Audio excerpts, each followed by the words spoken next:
తెలంగాణ రాష్ట్ర ప్రభుత్వం గురుకుల పాఠశాలలలో ప్రవేశాల కోసం నోటిఫికేషన్ను రిలీజ్ చేసింది. 4వ తరగతి చదువుతున్న విద్యార్థులు ఈ ఎంట్రన్స్ పరీక్షకు హాజరు కావచ్చు.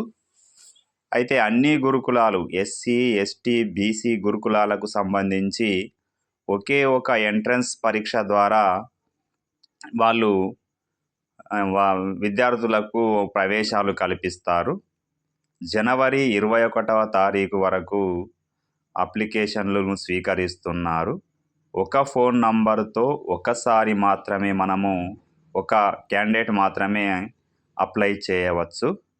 కాబట్టి ఇది విద్యార్థులకు ఒక సువర్ణ అవకాశం. దీంతో పాటుగా బ్యాక్లాగ్ 5 నుంచి 9వ తరగతి విద్యార్థులకు కూడా వాళ్ళు అప్లికేషన్లు స్వీకరిస్తున్నారు. అప్లై చేసుకోవాల్సిందిగా కోరుతున్నారు. ధన్యవాదాలు.